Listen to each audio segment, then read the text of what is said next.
Hello বন্ধুরা, back to my channel. আজকে তোমাদের তরকা ডাল করে দেখাবো। দেখো, ডালটা কিন্তু আমি ভিজিয়ে রেখেছিলাম। আমি ডালটা দুপুরবেলা ভিজিয়েছি। এটা যদি তোমরা এক রাত ভিজিয়ে রাখতে পারো তাহলে তো খুবই ভালো হয়, কিন্তু আমি এটা যেহেতু হঠাৎ করে করব ওই জন্য দুপুরবেলা ডালটা ভিজিয়ে রেখেছি। দেখো, তাও ভালোই ভিজে গেছে। এরপর আমি প্রেশারে এটা দুটো সিটি মেরে নেবো। ডালটাকে ভালো করে ধুয়ে প্রেশারের মধ্যে দিয়ে দিলাম।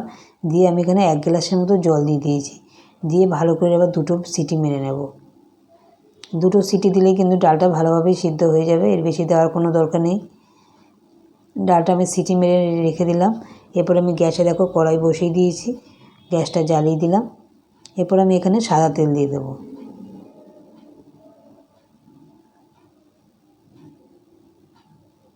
তেলটাকে এবার ভালো করে গরম করে নেব।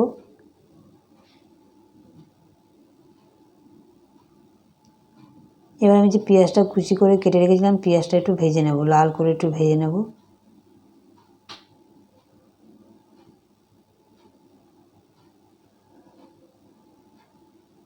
সামান্য একটু নুন দিয়ে দিলাম। নুনটা দিলে কী হবে, পেঁয়াজটা তাড়াতাড়ি নরম হয়ে যাবে।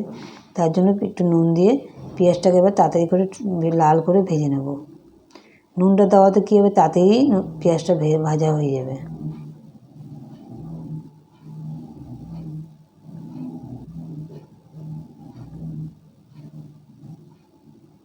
এদিকে দেখো, আরেকটা কড়াই আমি গ্যাসে বসিয়ে দিয়েছি। দিয়ে সামান্য একটু তেল দিয়ে দিলাম।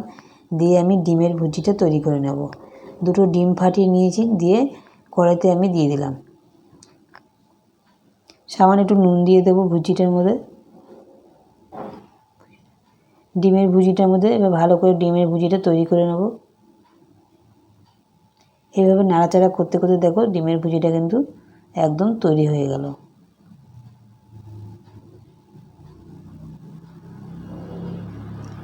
এবার এটা আমি সাইড করে রেখে দেবো।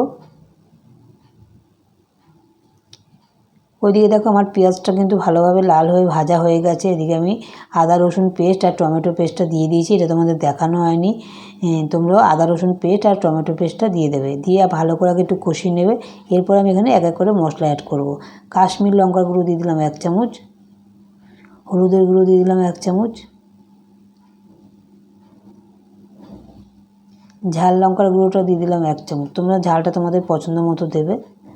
জিরের গুঁড়ো দিয়ে দিলাম 1 চামচ, কাসুরি মেথি পাতা দিয়ে দেবো 2 চামচ।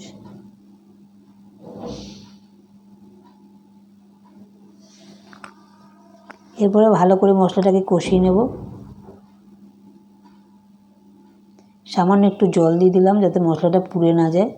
এবার মশলাটা কিন্তু ধৈর্য ধরে ভালোভাবে কষিয়ে নিতে হবে, যাতে কাঁচা গন্ধটা মশলার থেকে চলে যায়।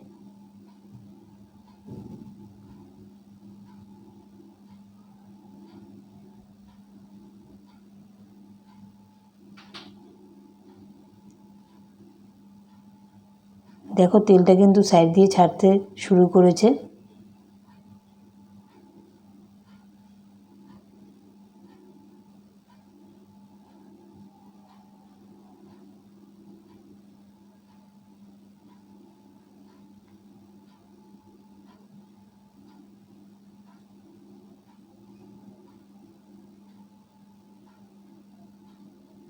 এভাবে ধৈর্য নিয়ে কিন্তু মশলাটাকে ভালো করে কষিয়ে নিতে হবে।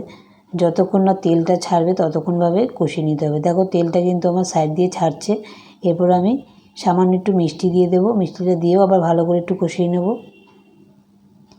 কষাবার সময় কিন্তু মিষ্টিটা একটু দেবে, তাতে কালারটাও ভালো হয়, স্বাদটাও ভালো হবে। এরপরে আমি যখন ডালটা সিদ্ধ করে রেখেছি সেই ডালটা দিয়ে দেবো। দেখো, তেলটা কিন্তু একদমই ছেড়ে গেছে। যখন দেখবে তেলটা গা থেকে বেরিয়ে গেছে তখনই তোমরা ডালটা দিয়ে দেবে। ডালটা দিয়ে এবার ভালো করে নাড়াচাড়া করে নেবে।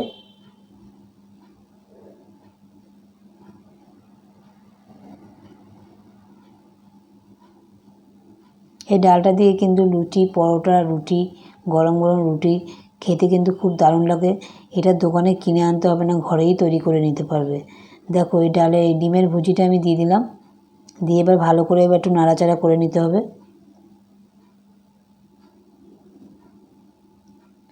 ডিমটা দিয়ে ভালো করে একটু নাড়া দিয়ে ভালো করে আরেকটু ফুটিয়ে নেব।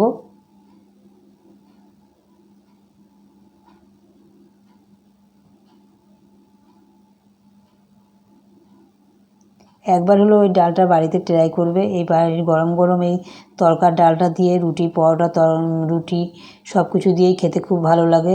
বাড়িতে ট্রাই করে দেখবে কেমন হয়েছে, কমেন্টে কিন্তু জানিও। ডালটা কিন্তু আমার হয়ে এসেছে, দেখো ডালটা কিন্তু একটু গাঢ়ই হয়।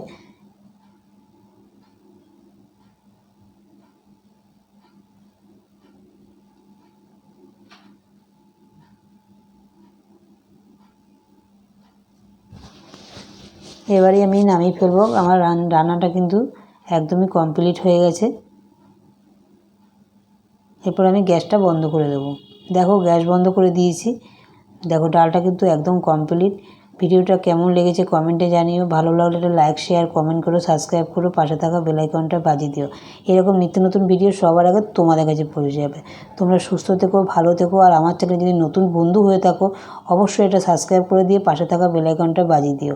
তাহলে তোমাদের কাছে অবশ্যই নতুনত্ব ভিডিওগুলো চলে যাবে। টাটা।